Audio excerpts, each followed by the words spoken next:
Human intuition often tells us a simple story. If something is good, then more of it must be better.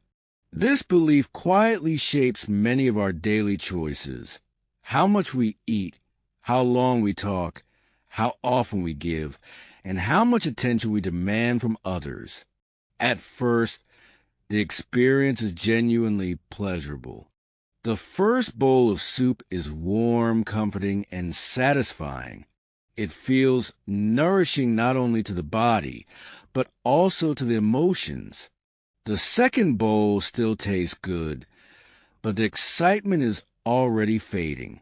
By the third bowl, the flavor has not changed, yet the pleasure has.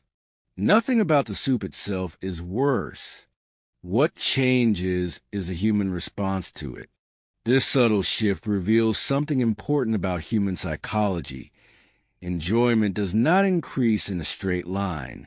Our satisfaction rises quickly at first, then slows, and eventually begins to decline. The problem is not excess itself, but the expectation that repetition will continue to reward us in the same way. This misunderstanding sits at the heart of many personal and social mistakes. We repeat behaviors that once worked, assuming they will always work again. But human perception is not built for endless repetition. It adapts, it dulls, and eventually it resists. In psychology and economics, this pattern is known as the law of diminishing returns. Each additional unit of the same experience produces less satisfaction than the one before it. The first compliment feels validating. The second feels pleasant. The third begins to feel routine. After that, it may even feel empty or suspicious. The words are the same, but their emotional impact steadily weakens. This principle applies far beyond material things. Attention, kindness, humor, and even emotional support follow the same rule. What begins as generosity can quietly turn into pressure. What starts as care can slowly feel intrusive. Humans are wired to notice change, not consistency. Our nervous system responds most strongly to novelty, contrast, and emotional variation.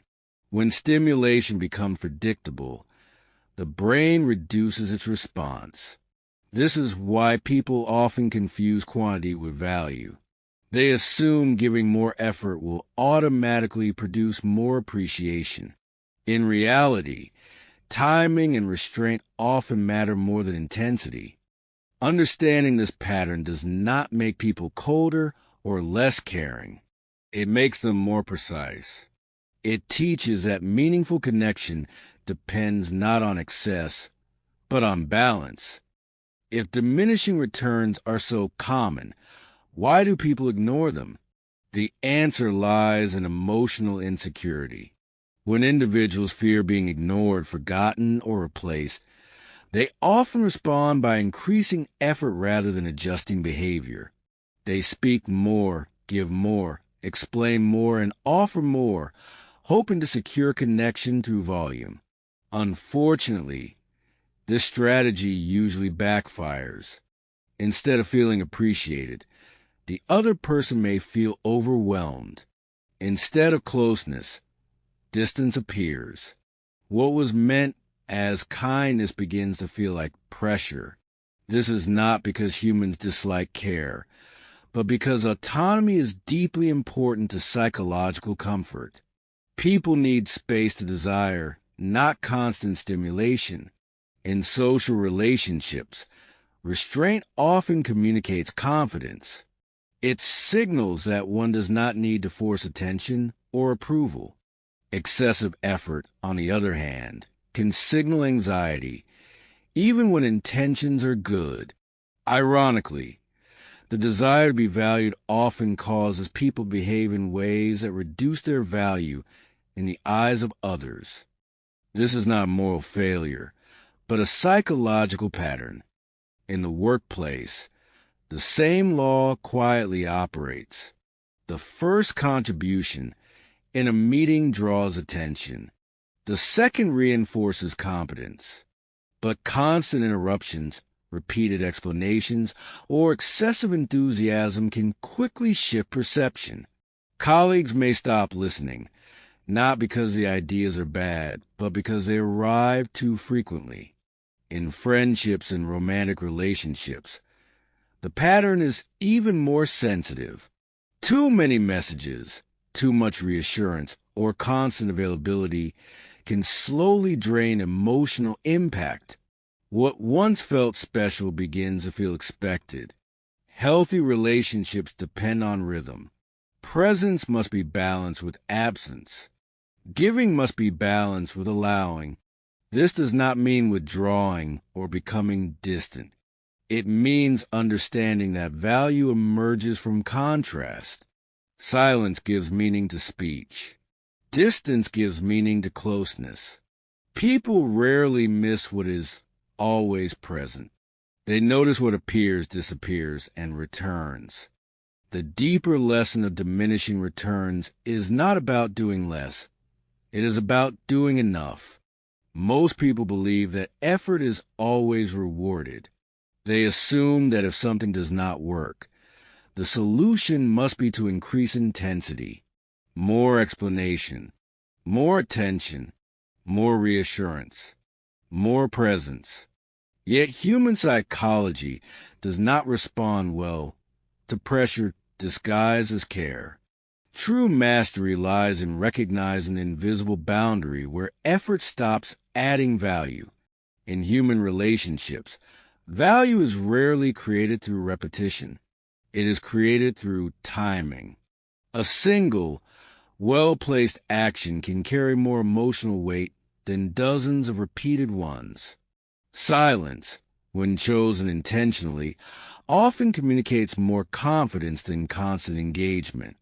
Restraint is not indifference. It is awareness. Psychologically mature individuals understand that connection cannot be forced. Desire cannot be commanded. Respect cannot be demanded. These experiences emerge naturally when space is allowed for them to exist. When effort becomes excessive, it signals insecurity rather than commitment. The mind of the observer begins to shift from appreciation to discomfort. What once felt generous now feels intrusive. What once felt warm now feels heavy.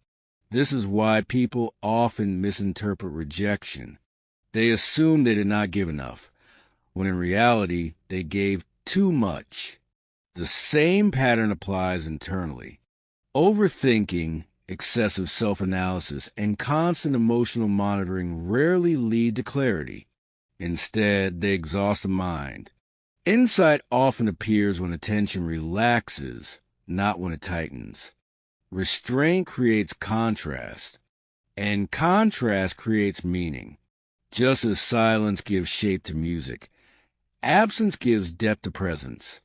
A message matters because it is not constant. Attention feels valuable because it is not guaranteed. Care feels genuine because it is not overwhelming. Those who understand this principle move through social life with a quiet confidence. They do not rush to fill every gap. They do not fear pauses. They allow interactions to breathe. This does not make them distant or cold. It makes them precise. They know when to speak and when to stop, when to offer help and when to step back, when to act and when action would reduce impact rather than increase it. In a world that constantly encourages more productivity, more connection, more expression, restraint becomes a form of intelligence. It preserves energy. It protects meaning. And it allows relationships to remain alive rather than saturated. What feels intuitive is often wrong, and what feels subtle is often powerful.